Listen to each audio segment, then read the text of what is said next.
Yeah. Blaze Radio. Oh yeah, I've heard of that. Isn't that our local student station? Yeah, bro. It's broadcasted live on BlazeRadioOnline.com from the Bill Austin Radio Studio. Wow, that is great. I think I'm feeling it now too.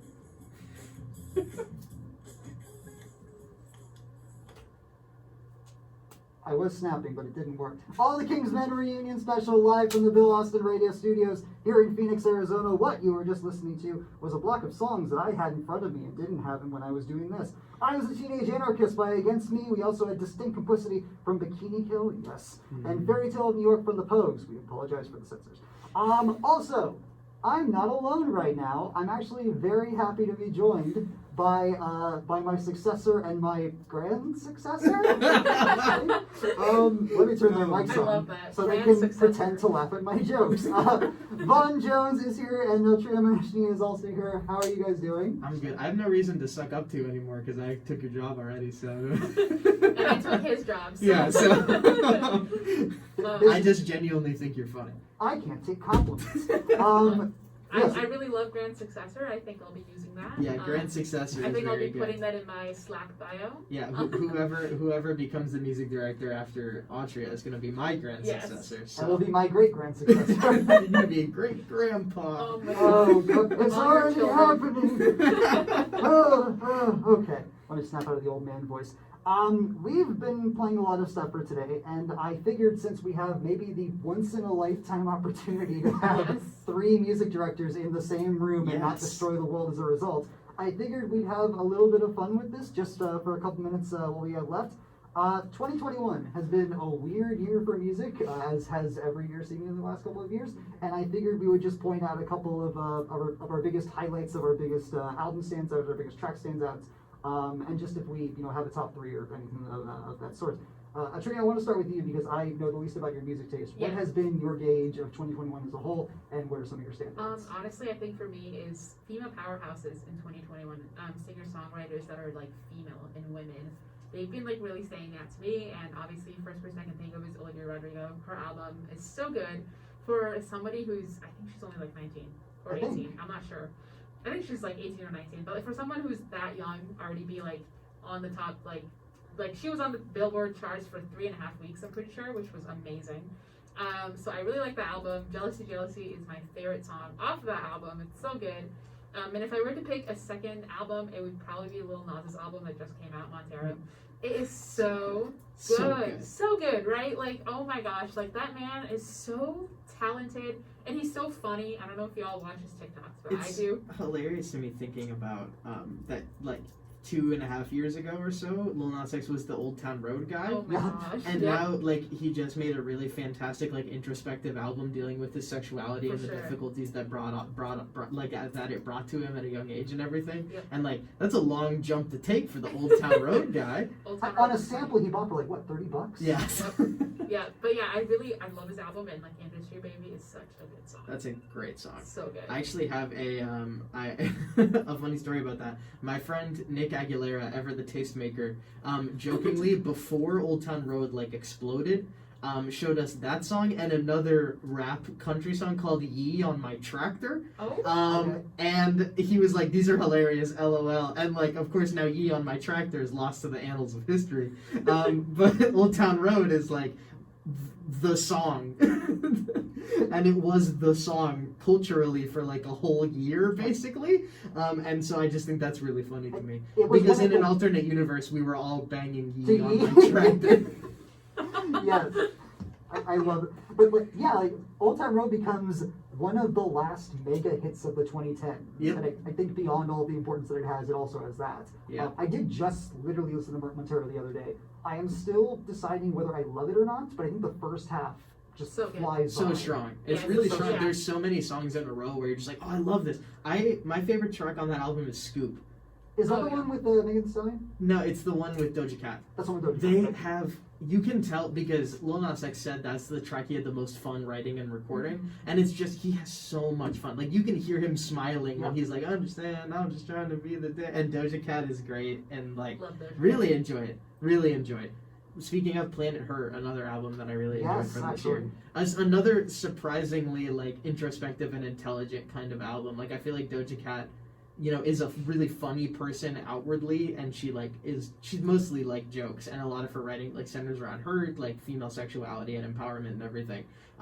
But there's some stuff on there that I'm like really surprised about. Like it just feels like she's like a very smart person the way that she operates. I'm a fan of hers. I just very quickly want to promote my favorite album of the year and probably of the past like 2 years. By the Time I Get to Phoenix by Injury Reserve. Yep. Tempe rap group Injury Reserve. They played their first show ever at a house show near Arizona State University. They are the quintessential ASU group of the past like 5 to 10 years. R.I.P. Grogs. By the Time I Get to Phoenix is about one of their members who passed away, and it's about dealing with death of like a close personal friend. I wrote about it on my newsletter that I won't promote here. But music is good. That's .substack.com. But he like it's I say that it sounds like it's angry at you for turning it on. Like it deals with all the struggles of death, and it makes you experience those struggles. There's a song on there that I love so much, and it's so depressing. It's called Top Hits for You, and the concept of it is even after you pass away, your Spotify, your Netflix, your Amazon, the algorithm is still working to cater to your tastes, even though you are no longer alive. Oh my god. And so the concept is like it's like you could just jump right back in, and these things can make you happy by playing you songs or showing you like TV shows or movies that you love, and it's brilliant. Wow. It's one of the smartest things ever, and the Knees is probably like my track of the year as well. And then also Ska Dream by Jeff Rosenstock on the completely other side of the spectrum. Funny ska album. It's a really great punk album called No Dream that came out last year, and then Jeff Rosenstock on April Fool's Day was like, yeah, I'm gonna make a ska version of my album from last year. Also, it's coming out on 4/20, and everyone was like, that's funny, and then it actually came out and it's awesome. You, more than anyone else, have been trying to get me on the Jeff Rosenstock train. I need to get on board. Tickets for his show here sold out, and I am infinitely upset because all I want to do is see him. So I'm gonna have to pay a scalper like $300. And you will It's worth it. And I will also pay a scalper $300 to see Mitski because Mitski tickets sold out in like 2 minutes. Your tweet was so funny. I'm so mad. I don't know about you guys, because I think we follow some of the same circles, and this is completely off track about this. I love how for about 3 to 4 hours yesterday, all of Cronkite Twitter was in a frenzy about Mitski tickets. Yes, literally. Yes, Every literally, it's single like, person. I got Mitski tickets, I didn't get Mitski tickets. I'm like, oh, wow, I didn't get Mitski tickets, and I'm more upset than you. I know, there were so many Cronkite kids. I was on the website at 10 a.m. when the pre-sale was open. I put the code in. I had 2 tickets. I was in the queue. Pre-sale for the knife or whatever it was. I was in the queue. I was refreshing, and then I got in the queue. It told me not to refresh, so I didn't refresh. And then I was in the queue. I was waiting in line. I was ready to drop the money, and it just sent me back, and it's like, no more tickets. So it was one of the worst days of my life. It's your villain origin story. See, literally, I don't know when the next time Mitski will tour again is because, pandemic aside, she still didn't tour for like a good 2 years after Be the Cowboy. And it's... Resellers, man. Yeah, I know, and I'm going to have to pay $300 to go see Mitski. The tickets I did get, though, Tyler, the Creator. Period. Yes. Nice. Yeah, great. Call Me If You Get Lost. Another one. I have heard nothing but great things about his live show. I am, so Call Me If You Get Lost, just great record. Tyler, I've seen, I've tried to wean myself up because I'm seeing him at the end of the month at this music festival I'm going to, but I've seen, like from his tour and, from his festival shows, some of the stuff that he does during the concert, and, I need to not do that because I don't want to spoil it for myself, but it looks incredible. Another one, just great. I literally have 22 albums here. My least favorite album that I heard this year was Van Weezer. Really? What a stinker. Really? What a stinker. It's in my bottom You 10. say you It's don't my like bottom Weezer. 10. I love Weezer. I Right. love Weezer. You will not find anyone who is more of a Weezer fan than me. I'm a Rivers Cuomo defender, I can except attest to this. except when he says weird stuff about women, and then I kind of distance myself from it. But this album, oh my god! Right directly above it, at slot number 21, is Certified Lover Boy. By the way, and that album Oh, yeah. stinks. Okay. I Wait, Wait, my eyes. Certified Lover Boy or... It's Drake. The Okay. Donda's I have that's at 15. Really? Yeah, I thought it was Wow, alright. okay. I was really hyped about it, and then whatever. There's just music that was better than it this year. It's like when you get to the lower end of it, I'd say probably at about 16, which is Sour by Olivia Rodrigo. Oh, that's 16 for you? Yeah, but it's like there are Okay. albums that are better than it, but I still very much enjoyed it. But then when you get down to the bottom 5 or 6 or so, Yeah. like I have like the Melodic Blue by Baby Keem, which I thought was like all right. Certified Lover Boy, Boy Anonymous by Paris, Texas. Another one I was like, this is all right. Where it's like, I wish I hadn't listened to this, and I just wish I hadn't listened to Van Weezer. Apparently they have 4 albums coming out next year. Yeah. Winter, spring, summer, and What? fall. Rivers Cuomo is apparently making a season-wide project, so spring, summer, fall, winter, Oh my 4 God. Weezer albums. Yes, and if Uno Dos Tres by Green Day has taught us anything, it's that they're not good. So why would you do it? Wait. Are you going to tell me, Rivers Cuomo, that you have like 60 ideas for songs that you need to get out? Well, also even more than that, but You need to get it out. But if I may put on my conspiracy hat for a moment, 2 of them are on the Hell Omega tour. So Fall Out Boy's next. Exactly. Fall Out Boy's going to Oh, release 4 straight albums of. I would cry. That was actually my first ever music review. Yes, was a review of Fall Out Boy's Mania, because when I was a freshman at Blaze, we had to write for Right, the for Spark. So I wrote a review of Mania by Fall. I hated it. I remember it was a very well written review actually. Oh, thank you. Let me just run down my list Yes, super yes, quick. Of go course. ahead. This is this. My bottom 3, and I don't want to go into these too much. And I've listened to 70 albums this year. Nice. Somehow. I'm very Y'all jealous. are better to me. I feel, as the great successor, I feel bad. Not at all. Your music taste is your music taste. Also, you have a phone call coming. I don't want to. Oh, it's my dad. We Do you want to say that? we can ignore him later. I'm sorry we're calling this out here. Sorry, Dad. I'm sorry, Mr. Maneshni. My bottom 3, Silver Dream by Moon Taxi, which is an indie pop group that I'm usually a fan of. I really didn't care about this project at all. It's very boring. Also, I hate that one. Like a group that you're a fan of, like doesn't live up to your expectations. One of the worst feelings in the world. Totally. And they're good live act, by the way. When You See Yourself by Kings of Leon, just bad. Very bad. Beyond the NFT nonsense. It was, NFT yourself, bro. yes. The writing's not good. The production is garbage. And Sex on Fire is not on there. Sex not, yeah.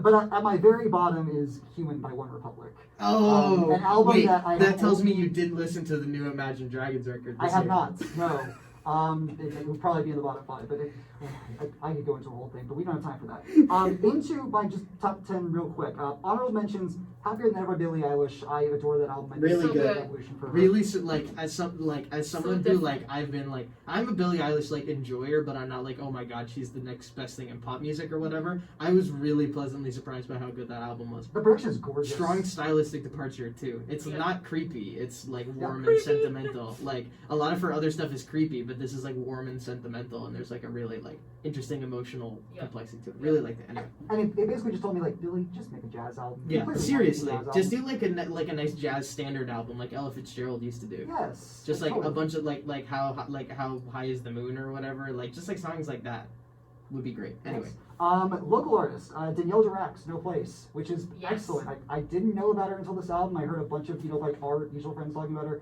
It's great. The lyrics are great. She's a very competent songwriter. I really enjoyed it. To Tour de Force by Barenaked Ladies. This album is better than it has any right to be. really, I didn't listen to it. No, like, granted, Barenaked Ladies was one of my, like, big quarantine binges. Like, I really got really into them early in quarantine, so this was kind of the result of that. But the writing is better than it has any right to be. The hooks are still, oh god, they'll get stuck in your head so fast. But again, like, it's topical. It actually has depth to it, and I really was surprised by it. Million Masks of God by Manchester Orchestra. Again, another band So that I good. didn't Love know about, but Manchester. it's dark, it's twisted, but again, the hooks are really there. And my final honorable mention is Sour by Olivia Rodrigo, an album that I thought I was going to completely scoff at. It is actually like really It's fascinating. pretty good. A lot of people thought they would scoff at it. I respect Olivia Rodrigo for like making good songwriting and like really just some strong stuff, because it's like, oh, she was in High School Musical the series Okay, it's or such a whatever. What good does show, she Loki. know? It's such a good show. Is it? Okay. It's so good. It is on my list. I'm going to give it a shot. Please watch it. Um, But yeah. On to my actual top 10. Number 10, Pink Floyd's by Mvula, who is a British kind of R&B synth pop act. Nice. It's much more synth pop than R&B this time around. Side note, her 2016 album, The Dreaming Room, is also amazing, but this is the album that, of course, came out this year. The writing is great. It's very like lush synthy orchestrations. I really, really enjoyed it. Number 9, Home Video by Lucy Dacus. Yeah. Shout out to my roommate Lauren Hornberger, also a Blaze Radio alumni, who was begging me to get on this. So train. good. The Boy Genius is a modern day supergroup, by the way. I don't quite think Julian Baker, but that's just me. Here's the hater. I know. But no, this is again. It's dark. It goes into itself. Like Lucy Dacus is such a wonderful kind of songwriter. Yep. And I was really, really appreciative of this. Call Me If You Get Lost by Tyler the Creator. Yeah. Maybe his most bangerful album. If that makes any sense. And surprisingly too, because you thought it was gonna be like relaxed, and then you hear a song like Lumberjack, which like. Well, like Hot Wind Blows or Safari and Yeah. Hot Wind Blows is probably another one of my favorite tracks from this year too. Every time Lil Wayne gets on a Tyler track, it's amazing. Because like Droppin' Seeds is on Flower Boy, and Lil Wayne is so good on that. But Hot Wind Blows, Lil Wayne's feature on that is probably my favorite feature of the year, actually. It's so cool. I'm totally with it. Side note, Wayne, what are you doing? Just make a collab with Tyler. You clearly like working with him. Just make like a whole album. Do like a Watch the Throne. Do a Watch the Throne, yes. And bring on like all the Cash Money Odd Future alumni. Yeah, exactly. Number 7, To the Passage of Time by Jason Eady. It is not matching up to his Daylight and Dark album 2014, which is I credit as one of the albums that got me back into country music. Nor is it as good as his 2017 self-titled, but it's very honky-tonk influence. It's very kind of, bayou rustic production, so to speak. I love the slide guitar sounds so good on here. And again, it's one of my country pleasures for this year. Yep. Jason Eady, check him out. Always gotta have a country pleasure. Always. Number 6, We Are from John Batiste, who I've always loved, but I was just blown away by this album. My dad always tries to get me into John Batiste because he's in Louisiana, Yes. and John Batiste is New Orleans based. He's like, you should check him out. And I really like everything I hear, so I gotta keep getting into it. Have you listened to We Are yet? No, I haven't. Give it a shot. Like it runs the gambit, and somehow he is good at everything. Somehow. Number 5, I Won't Care How You Remember Me by Tiger's Jaw. Another quarantine binge. I understand they're not the smartest pop punk emo group in the world. They're Spanish love songs, Wonder Years, those this. I just love Tiger's Jaw so much. The male and female dynamics. Tiger's Jaw, the cover of Fleetwood Mac's Gypsy by Oh, Tiger's it's so Jaw is one of my good. favorite covers ever too. Yeah. Yep. There are great covers, but yeah, the album is really special. I don't think it's as good as Spin. The hooks aren't quite there, but when it really sticks, oh my god, it's just such good Midwest emo and is right up my alley. Number 3, For My Mama and Anyone Who Looked Like Her by McKinley Dixon. He is an basically underground Virginia rapper. Okay. Shout out to Spectrum Pulse. Most of my indie stuff is based on his recommendations. It's so good. It's all jazz inspired. Ooh. I'm dropping that a like on Spotify right now. It's so all like listen to it jazz later. inspired. Indie rap. I love jazz rap. Jazz rap is my favorite genre of hip hop, so I will absolutely dig this. I guarantee it. Yeah, you probably. It's a little long. That is my only complaint. But he is such a dynamic wordsmith. He has such great things to say about like black dynamics in America and gentrification. It is such a poignant listen. And Virginia, I feel, is an underrepresented state and like area in rap because you're like Atlanta and LA and New York and a lot of the yeah. Middle East Coast. So I just feel like it's underrepresented in terms of like popular rappers. Oh and yeah. stuff. Totally. It's just up to wrap it up. Number 2, Screen Violence by CHRVCHES. I love you mean this. CHRVCHES? Yes. CHRVCHES. Yes. CHRVCHES Screen Violence is excellent. I love them. They're so good. Have you listened to Screen Violence? I haven't, but I listened to a lot of CHRVCHES. That's Keegan, my girlfriend, made me a playlist, and it has It's Not Right But It's Okay on there. I think is the Yes. CHRVCHES song. That's one that I listen to like over and over. Like I think it's a really good song. I mean, like I'm, backstory like Cure, Depeche Mode, darker '80s new wave is precisely my thing. Yeah. So. Well, that's crazy. Me too.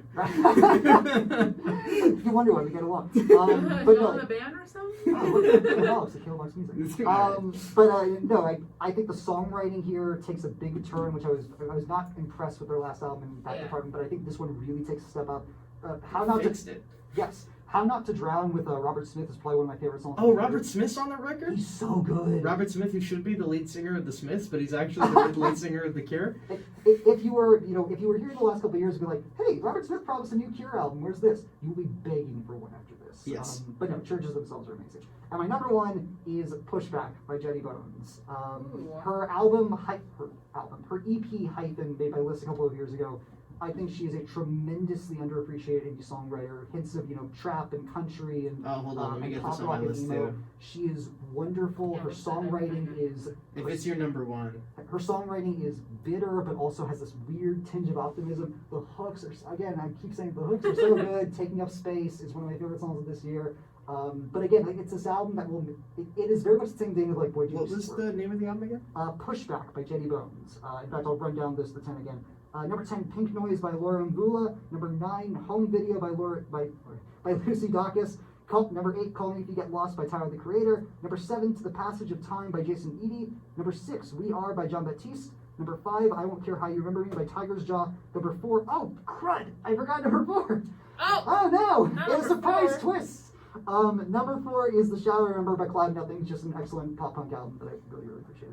Number 3 is For My Mama and Anyone Who Looked Like Her by McKinley Dixon. And number 2 is Screen Violence by Churches, leading into number 1, Pushback by Jetty Bones. Amazing.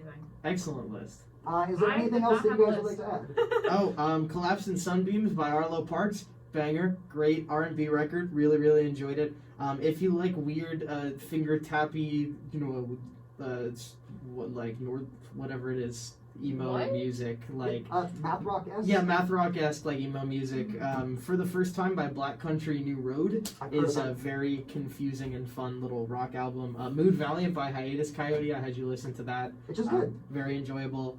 Sometimes I Might Be Introvert by Little Simz. I've heard about it. Fantastic record, really enjoying. And it's on the back wall behind us. Sling by Clairo, baby. That album rules. Literally, Clairo is 23. She's 23. 23 years old. Wow. And her previous work, I'm like, wow, this was a little not super cohesive, whatever. Like, it was kind of a bummer that it's a great collection of songs, but it's not an album. So I'd like to see her make a real album. And Sling is an album, and it is a Joni Mitchell 70s / Elliott Smith 90s sad singer-songwriter acoustic record. Very rustic pop. Yes, great piano, great warm electric guitar tones, great steely acoustic guitar tones. She's a great singer, she's a great lyricist. I'm actually gonna move that up on my list now that I'm thinking about hold it. on a second. I really enjoyed that record. It's amazing when you're talking about something on your list, you're like, Yeah, I need to move this. Amoeba by Clairo is another one of my favorite songs this year. It's so That's a good song. catchy. It's it's just so catchy. I can't get over it. Anyway, that's all I got. Well, okay, with that being said, Autriya, anything to add, or? No, I think y'all covered it. Honestly, yeah, I listen to the same 3 bands, so I need to broaden my horizon. But I honestly, now I'm listening to y'all talk, I'm like, wow, there were so many albums this year that I just were oblivious, that did not know that they came out. So yeah. Not all of them are great, but they are great. I'll share with you my list. When Please it's, do, fully so I can done. just listen to everything. Yeah. Yeah.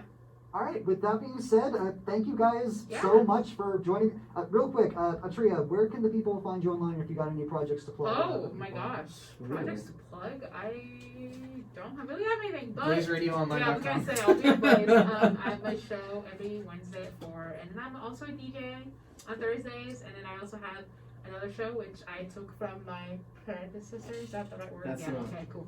From Vaughan, he created it. It's called In Tune, where I basically interview members of the music department, which is super fun and the best time ever in the world. So listen to me 3 days in a row.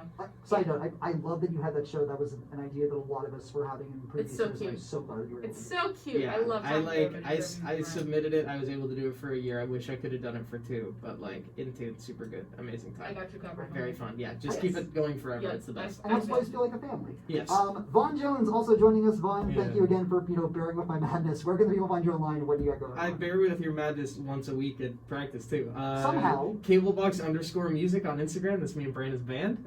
We hang out. We have chill times. Musicisgood.substack.com is where I talk about music. I obviously have a lot of thoughts, so I talk about music news. I talk about music reviews. I do a mailbag. I have a good time. This Monday, I'm super excited. My friend Nick Aguilera, who I mentioned vis-a-vis Ye on my tractor, he and I gave each other 3 albums that we knew the other one had not listened to in full, and we're going to have a conversation on a podcast, and that's going to be my article for okay. Monday. Can you spoil one of them? What's the most recent Lil Uzi Vert album? Oh, I'm blanking on the name. I Yeah, know you're talking about. but I didn't listen because I'm not a huge Lil Uzi person, but gonna get there. And then also kjzz.org, radio station, KJazz, if you're familiar with National Public Radio, it's a Big division here in Arizona, in Phoenix specifically. There's a couple other NPR stations in Arizona, but I'm literally living my dream, so you can hear me every weekend talk about literally everything because I am the one weekend reporter. So everything that happens, it's under my watch. Yes, and you get to do amazing work, by the way. Thank you. We are going to real quick bust into one of the songs that we were all talking about, Deja Vu by Olivia Rodrigo. Oh, Yes! period! I figured I needed one that we could all relate to, and we all Yes. seem to have positive things Good about this. times. We're going to play this. We'll get right back into the closing statements of the episode, but thank you guys so much. Olivia Rodrigo will be back in just a few moments. Wrong one. Yes. Fine. No, you're.